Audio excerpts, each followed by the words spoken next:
Hundreds of years ago, there was a stonecutter in Japan who was picking away at stone, trying to garner enough material to sell and to make his livelihood. Now, a wealthy merchant passed him. He had an entourage, and he was bedecked in wonderful clothing and of the finest silk that the stonecutter had ever seen. And it was obvious that this wealthy merchant just had so much gold that he didn't have any care in the world. His job was so much easier. So the stonecutter really wished and really desired to become like the wealthy merchant. And to his surprise, he became the wealthy merchant. He had as much gold as he wanted, he traveled in high respect, and he wore the best clothes. But one day, there was a large crowd him and his entourage were in, and everyone parted for this prince that was held up on this sedan chair, this very elaborate throne that was held up by other people. And everyone parted for him because he was a prince, he was a nobility.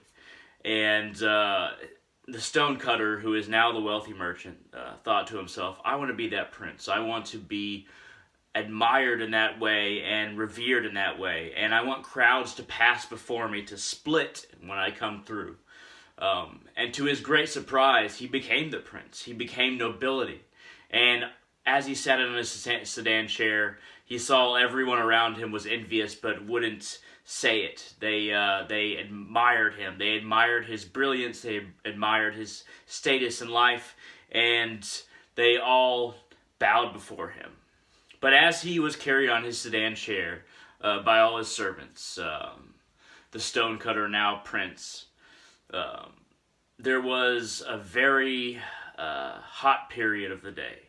The sun shone down so intense, so bright, and just so scorching that even the umbrella he had above him on the sedan chair could not get rid of all the rays, could not stop all the rays, could not lessen the heat.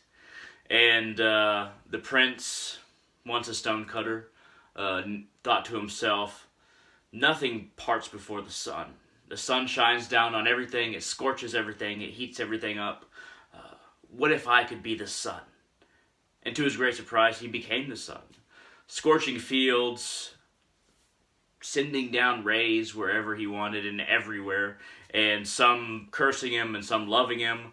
But there was always this heat that he sent out, and he enjoyed sending it out. He enjoyed the praise and he enjoyed the curses, whatever they were. If they were curses, they were because he sent too much heat. If they were praises, it's because he sent light to give to the crops and to the people to see their way. And he enjoyed these things. He enjoyed these things greatly. But then one day, as he was shining down, as the sun, a great shadow came in front of him and blocked all of his rays, stopped him from pushing down his influence upon the world. And he thought to himself, what is this that has blocked my rays? What can get in my way? What is more powerful than me? And he looked down to see a cloud, a very large cloud. It was very dark. It was filled with rain. And despite himself, his rays could not get through the dark cloud.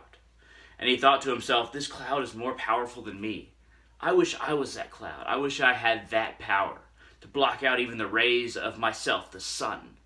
And to his great surprise, he became the cloud. He became this dark storm cloud, drenching people wherever he went, drenching fields. If it was too much, then people cursed him. If it was too little, then the land dried up, and people cursed him as well. But if it was just right, people loved him, and people cherished the rain.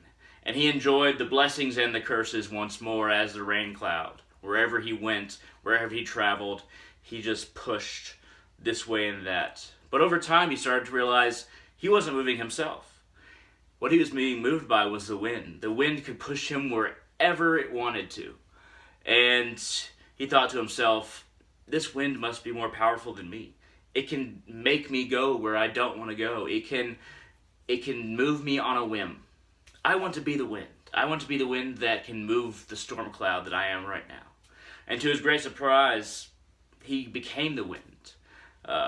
He tore through villages, destroyed roofs, and he also gave fresh breeze to everyone who needed it on hot days. And he loved the blessings, and he loved the curses once more. And as he blew through the earth, all over Japan, you could say, doing as he wished as the wind, he started to brush up against something that was incredibly hard. Something that wouldn't succumb to his gusts, that wouldn't be moved, that didn't even seem to notice he was there. And it was a mountain. It was this great mountain, and he realized that the stone of the mountain could not be moved by even him, the great wind that could move storm clouds, and could block out the sun, and could either blow down roofs and blow down houses, or send a gentle breeze on to cool people down, or move the crops in just a way that everyone was satisfied. The stone of the mountain didn't care, wasn't affected by the wind. So he told and wondered, and it eventually happened again. He wanted to be the stone. He wanted to be the mountain. He wanted to be a part of something that even the wind couldn't move, couldn't affect. So he became the stone, and nothing affected him. Over time, water might have drenched down on him, but it went off well enough, and he didn't really notice it a whole lot. And the winds broke against him like a parting wave, and no element and no person could move him, could destroy him, could bring him down from his new throne as a great stone. But one day, he started to feel somebody chipping away at him. Just tap, tap, tap. And he started to realize something was changing him. Something was influencing him. Something was taking him apart. The great stone, more powerful than anything. And more unmovable than anything else. And he looked down to see a stonecutter chipping away at his substance, gathering material like he had when he first started the cycle. He wanted to become himself. He wanted to become the thing that he started as. And he saw that the stonecutter was more powerful than the stone, which he thought was more powerful than anything else. And the stonecutter chipped away at him. And he realized that he could have just remained himself and been content. Now, I've altered this story. It's an old Zen Buddhist story, old Japanese Zen Buddhist story. I've altered it somewhat to create effect. But it's a story that explains, well, you can take your own meanings from it, but to me it explains that there is no status in the world, in all of existence, that isn't subservient to something else. And then once you reach the heights of what you think is at the top, that's subservient to something around the curve. Subservience and placement in existence is a circle. It's not a line up and down. It's not about layers and a peak. It's about a circle that comes back to its base. And